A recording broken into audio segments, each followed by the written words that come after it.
Resuming debate, the Honourable Member for Halifax. Thank you, Mr. Speaker, and thanks to my colleagues for that warm welcome.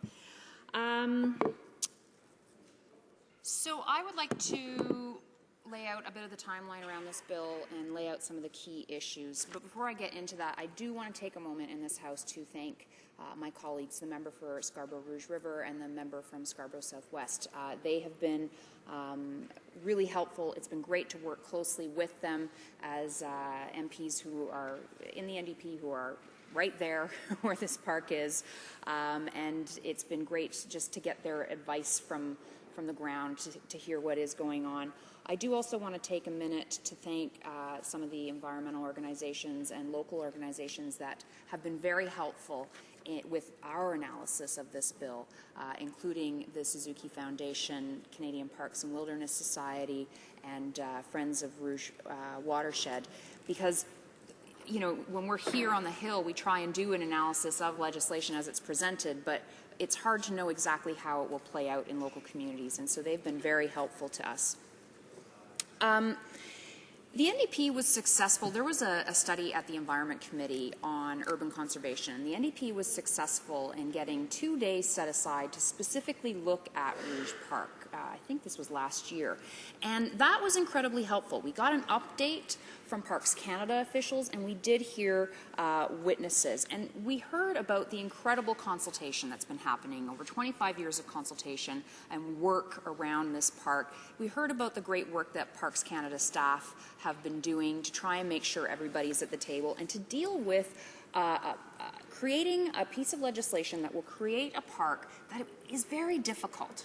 This is an urban national park, and even the concept of it is a challenging concept because there's a highway in this park. There are farms in this park. It's an incredible gift to think that we could have a park that you could access by subway, but with those gifts come great challenges. Now, often when bills are presented in the House, you'll hear from government, usually from the minister will speak on the bill, and then you'll usually hear from the opposition critics first on the bill, sort of lay out a party's position and see where we're going. I'm actually speaking at the end of this debate, and I've been listening to it since the beginning. I have with a small break for committee duty. And it has been really interesting. And I'm not saying that like the way a politician says this has been interesting. It has been really interesting. There has been actual debate in this House. My colleague from Beaches East York sits behind me, and I turned to him in the last day of debate and said, "Are you listening to this? People are talking about ideas. There's a little give, a little take." I learned from each and every speech, regardless whether it was a government member giving the speech, a Liberal member or an NDP member. Why is that? I think because the people who are speaking in this House to this bill have a vested interest in it. They're MPs from the area predominantly. They're MPs with expertise. They're MPs who have been engaged in this issue and engaged in the creation of the park for years. And in that debate, that honest debate that's been happening here in the House, I would say that most members have put aside their talking points and have talked about some of the real issues. And I find that incredibly refreshing. I think everybody who's spoken to this bill really does want to make sure that we get this legislation right. But they also want to make sure that we create this park. That's priority number one. So first off, I'll say that I will be supporting this bill. And I know that my caucus is behind that recommendation. As you know, critics make recommendations to their caucuses on different pieces of legislation, and we're all united. And we do believe this is a good project, the creation of this park.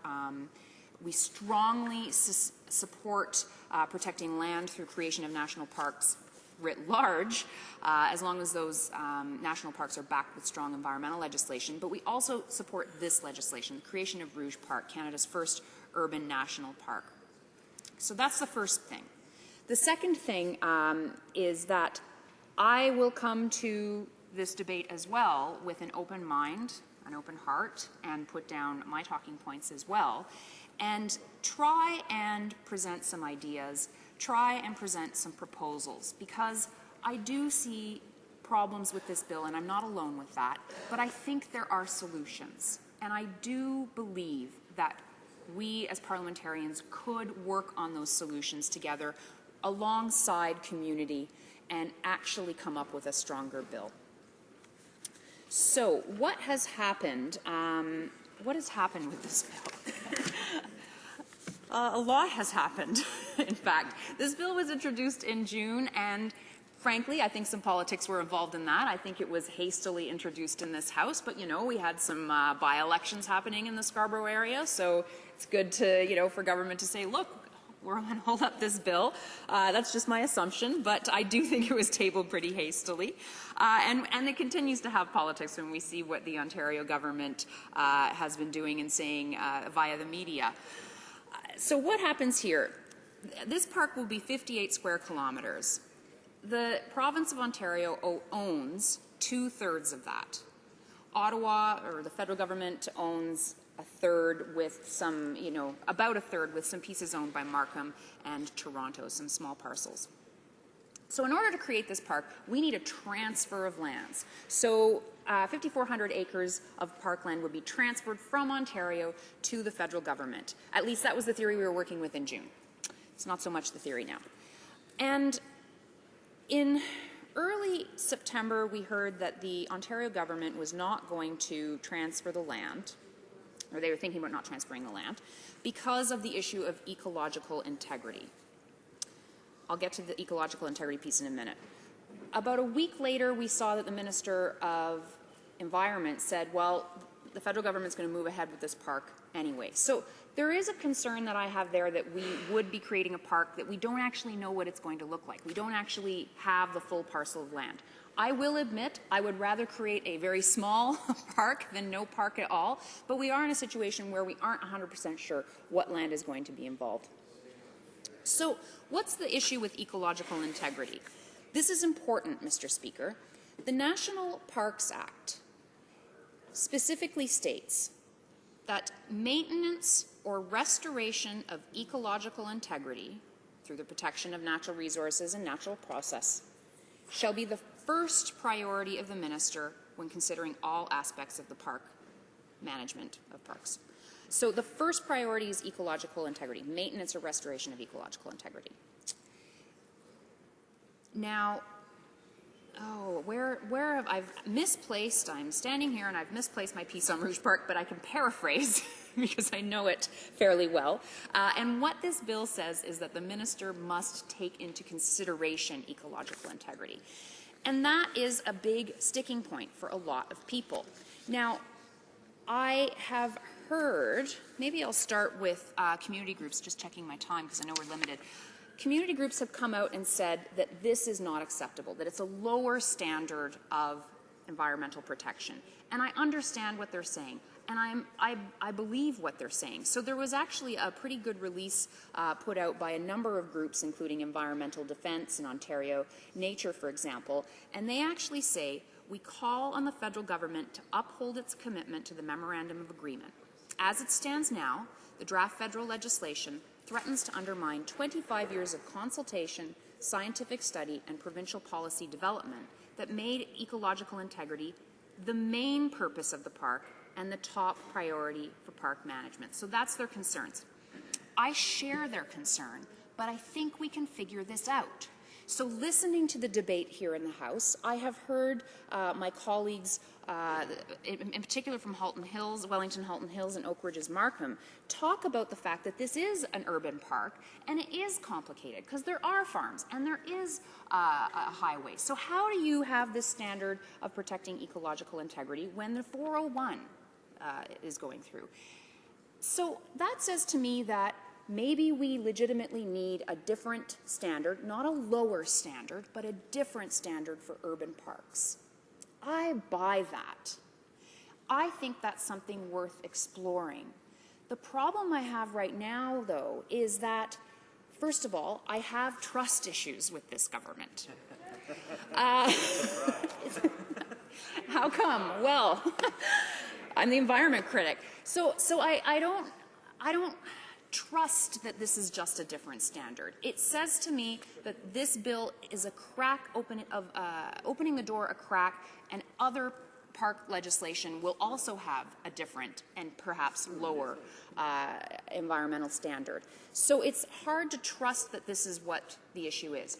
But if we are looking at a new consideration of ecological integrity or a new consideration for urban parks, then I do think we need to have that conversation.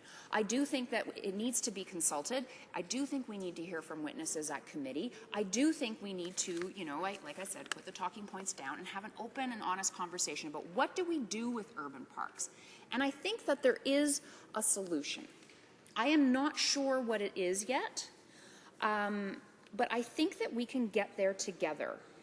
I think often about the fact that environment, there's this concept that environment is this precious, well, it is precious, but this pristine thing that is, you know, it's unsullied, it is separate from us.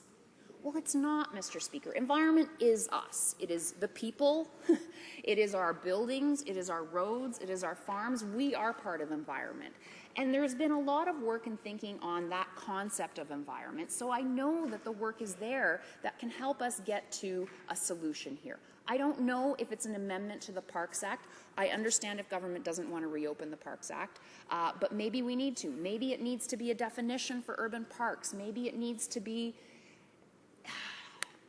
I don't know, but we need to come together, and I think that we can do it, both opposition MPs and government MPs and community. And you might think that I'm naive in thinking that we could actually work together to get this done. But I live in eternal hope, and I actually have some good experience, Mr. Speaker.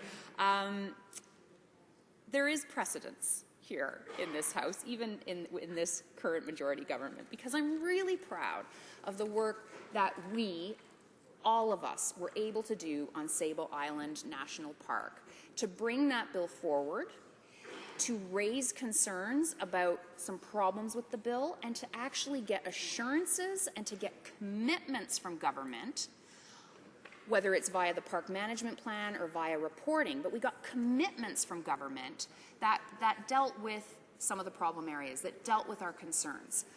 And as a result, there was near unanimous support, with the exception of one. And I think everybody wins in that case, right? Everybody feels good and confident, and we know we have a good piece of legislation before us. And I do hope that we can do the same for this bill. So I challenge all of us. I challenge all of us to maybe come up with a definition of ecological integrity, or maybe to come up with a different standard for urban parks. Something that we can all agree on. Because I don't believe that anybody in this House, I don't believe that any party here wants weaker environmental protection. And I do take government at their word on this. I do. And I do think that we can figure this out. And then maybe, if we can figure this out, we could actually then apply that solution to something like Gatineau Park, for example. You may remember, Mr. Speaker, that the NDP has brought forward legislation several times, I think 3 times, to clearly establish boundaries and to clearly establish roles when it comes to Gatineau Park. This is sort of a park that exists without a plan, without boundaries, real boundaries or definition, and we brought forward legislation. And I will say that most recently it was brought forward in the form of C-565 by my colleague, the member for Hull-Aylmer, because we really think that this is another opportunity for an urban park with strong environmental legislation. Unfortunately, government voted against that bill, which was it is a shame. It was a good piece of legislation. So maybe if we can stake out a bit of ground about what we do with urban parks, I'm not anticipating, you know, thousands of them. I'm not anticipating a flood of urban parks, but it is a real issue, and we do need to wrap our heads around it. So if we can establish what urban park protection would look like, then maybe we can apply it to Gatineau Park and maybe have another win in this House. Thank you. I will go back to ecological integrity just for a minute, because you may think that I'm giving up too much here, that just because this is an urban park, we wouldn't have strong environmental protections and we wouldn't strive for ecological integrity. And I want to be very clear and let the House know that that's not what I'm saying. I believe that a park next to or in Canada's biggest city should continue to strive for ecological integrity.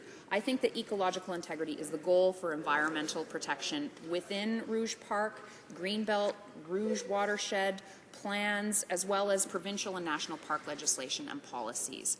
I do know that the government agreed to meet or exceed existing provincial policies. I have heard debate in this House to say this legislation exceeds. However, I hear from community that it does not meet. So we need to figure this out. Ecological integrity must continue to be the priority for the scientifically planned and zoned natural habitat systems of Rouge National Urban Park.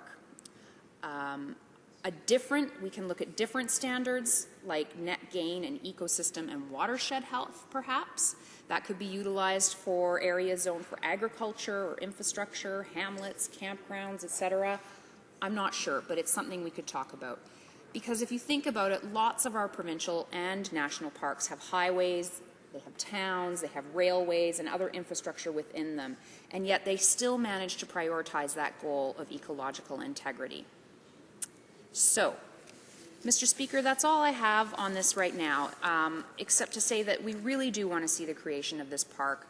We really do want to work together to try and come up with a solution that addresses these concerns around ecological integrity.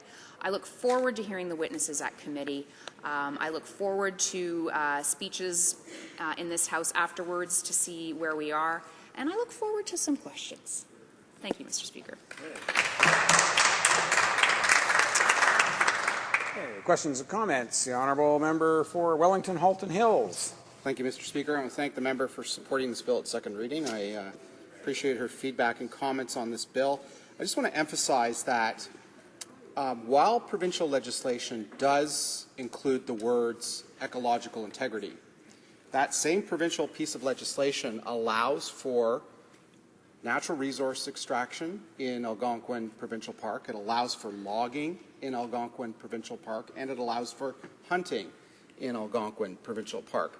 So while this legislation in front of us today does not contain the words ecological integrity, when you look at the totality of the bill and its prohibitions to protect environment, to protect the flora and fauna in the park, it's far stronger than the provincial legislation currently in force in the province of Ontario. So I think if we look at the bill in its totality, I think it will affect a better outcome for Rouge National Urban Park than for the provincial parks in the provincial park system.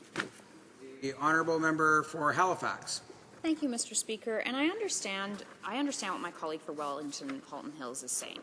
But I think it's a bit of an apples and oranges comparison, because I do think that you can say no to hunting and yet still not protect ecological integrity. I do think they are different beasts. And I would also say to him, through you, that we all have to acknowledge that there are people who have serious concerns about this specific issue of ecological integrity. So what do we have to do as legislators? I think what we have to do as legislators is to address that head on. And instead of saying, well, you know, we're going to ban hunting and you can't pick a flower, I think we need to confront this issue of ecological integrity and figure out a solution. Because I do think if organizations like Environmental Defense have a problem with this, I trust the work that they do. They do incredible work. They have incredible analysis. So let's deal with the issue of ecological integrity, not whether or not a flower is going to be picked. I think it's a different issue. Questions and comments? The honourable member for Trinity Spadina. I listened to the member's speech very carefully and heard her several times suggest skepticism in trusting the government to protect the natural state of this park. And as I mentioned in my earlier question, I was a member of City Council when City Council spent $17 million to add a substantial amount of land to this park. Is she aware that some of the most prominent Conservatives on that City Council, people with the last names of Ford, Holiday, who went on to represent the Conservatives in the provincial legislature, Denzelman and Wong, and David Shiner, another Conservative candidate, all of them voted not only to refuse to protect the land from being converted from a naturalized state into something else, but they also actually refused to acquire this piece of property to add to the park. Is that perhaps one of the reasons why she's skeptical of the Conservatives, whose members, when they have a chance to add land, whose members, when they have a chance, members of that party, when they have a chance to protect the naturalized state, actually vote against the interest of this park, vote against the interest of Scarborough, vote against the interest of the City of Toronto on this? Is that one of the reasons why the member might have some skepticism about the authenticity of the Conservative position? Honourable member for Halifax. Thank you, Mr. Speaker. And I welcome my colleague from Trinity Spadina. This is my first opportunity to interact with him here in the House since his election. Well, he asked at the beginning if I knew about this, and I have to admit I didn't, because I'm not following Toronto politics very closely. I'm here, and then I follow politics back in my home province of Nova Scotia. So that's interesting, and it's interesting that he can bring it to the floor and talk about that here. I don't know that I'm going to comment on Toronto municipal politics, but I will talk about skepticism. And I did say I was going to put down my talking points, and I have. But this is the truth, Mr. Speaker. We have seen cuts to Parks Canada, for example, where there were now 1,200 jobs have been cut in parks across Canada. And so some of my skepticism that I talked about earlier has to do with, well, if parks are so important, how are we actually going to protect them, especially when we're seeing cuts to jobs there, when park hours are being diminished, when parks are being closed for different seasons. Kejimkujik in my home province, you can't go there in the winter anymore. And a lot of the communities around these parks rely on year-round, parks being open year-round, so I think it's unfortunate. Thanks. Questions and comments. The honourable member for Abitibi, Bay James, Nunavik, AU. Merci, Monsieur le Président, et je veux remercier ma collègue de Halifax pour sa présentation. Voilà une démonstration d'un député qui a une solide compréhension de son dossier. Alors, je voudrais la remercier d'abord pour ça. Nous avons devant nous, Monsieur le Président, une opportunité de créer le premier parc en milieu urbain. C'est quelque chose dans laquelle on devrait être les meilleurs sur la planète. C'est bien dans la création des parcs, Monsieur le Président. Et ce que nous, en fait, en tant que Canadiens, nous avons ça dans notre ADN, je dirais même. Alors, j'aimerais savoir, selon elle, à part les défis qu'elle a mentionnés dans son intervention, c'est une incroyable opportunité que nous avons, Monsieur le Président, avec ce projet de loi. Et quels seraient les autres défis devant nous avec ce projet de loi? The honourable member for Halifax. Merci, Monsieur le Président, et merci à mon collègue d'Abitibi, Bay James, Nunavik et pour ces bons mots. Oui, c'est une incroyable opportunité pour nous ici d'être un parti d'un gouvernement, parce que je pense que l'opposition et aussi tous les partis, nous sommes le gouvernement, d'être un parti d'un gouvernement qui va créer un parc national urbain, la première du Canada. Quels sont les autres défis? Alors, je suis un peu préoccupée, comme j'ai déjà dit, je suis un peu préoccupée par les choses comme, par exemple, le financement des parcs. Est-ce que c'est possible d'avoir un nouveau parc national quand nous voyons les coupeurs au Parc Canada, par exemple? Est-ce qu'il y aura assez de scientifiques, assez de staff à ce parc pour appuyer leurs objectifs? Alors, j'ai beaucoup d'inquiétudes. Merci. Questions and comments. The honourable member for Oak Ridges Markham. Thank you very much, Mr. Speaker.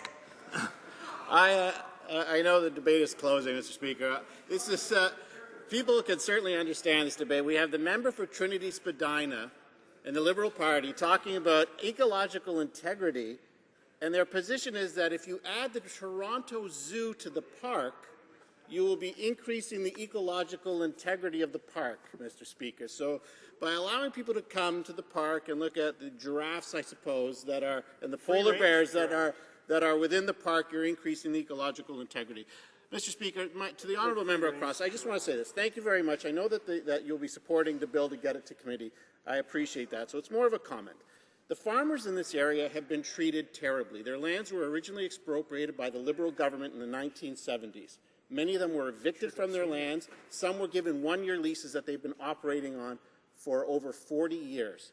This park gives them an opportunity to have some stability for the first time in over 40 years. In the past, they've been evicted from their lands for the creation of the Bob Hunter Memorial Park, evicted from their homes. Those Class 1 farmlands were reforested. I would ask the member to really look, when this comes to committee, listen to the farmers and look at the reports that are there, specifically the creation of a 600-meter ecological corridor, which will take 1,700 acres of Class 1 farmland out of production based on a 20-year-old report.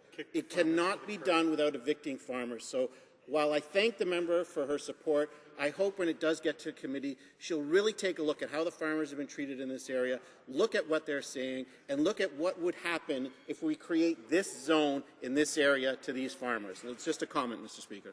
Member for Halifax. Thank you, Mr. Speaker, and I appreciate that comment, and I've heard the member raise this issue several times in the House, and it makes me think, first of all, that when I think about ecological integrity, I don't see that as necessitating renaturalization of farms. So for me, that's not on the table. I don't think that he talked about other examples of farms in the past that were renaturalized. I don't see that as part of the equation here. And then I think about, he's very right when he talks about the fact that these farmers have had one-year leases. Now, I don't know about you, Mr. Speaker, but if I had a one-year lease and I didn't know what was coming down next year or what was going to happen, I don't know that I would make a lot of investments in my farm for the long term. I don't know that I would make those environmental and ecological investments. I don't know if I would engage in the best practices when it comes to farming and environment, because I might not be there next year. So I think there's some opportunity to listen to farmers, but also to talk to them and engage with them. Thank you, Mr. Speaker. I think we have time for one more question. The honourable member for Trinity Spadina. I'm not aware of any member of any party or any organization which has suggested we close down farms or even shrink the size of them. But I am, if I recall my history correctly, and I'm curious to get a response from the member. Bill Davis, who I believe was a Conservative premier of the province, was one of the people who led the fight to expropriate the farms and close them down in favor of the Picking Airport. And I'm curious as to whether that is yet another reason why this member is skeptical of the Conservative Party's real commitment on this file to preserve these farms. It's a valid question. The honourable member for Halifax. I'm a little bit at a loss, Mr. Speaker. I have to admit, because once again, I'm not up on my Ontario politics and ancient history. So I'm here before you looking at this bill, and I'm being told to thank you, Mr. Speaker. So I appreciate his intervention, and again, this is why we have members of Parliament from all across Canada to be able to bring their first-hand experience to the floor here. And I take what he's saying as an interesting addition to this debate. I do have skepticism on lots of other fronts when it comes to this government and environment. And I think another good example, in addition to the cuts to Parks Canada, we have seen, for example, on climate change and reducing our emissions, we were promised oil and gas regulations 8 years ago. Here we are. I spoke earlier today in question period asking where are those regulations, and there's neither hide nor hair of them, Mr. Speaker. So my skepticism, I think, is well warranted because we have these questions on environment. We have these issues that we want to have heard. We have ideas that we want seen turned into regulation or legislation, and we haven't seen them. Saying that, as I said earlier, I am very willing to take a risk here and work with everybody in this House, because I do believe we all want the best for this park. I do believe we all want strong environmental protections for this park, and we all want to see it created. Thank you, Mr. Speaker. Here, here.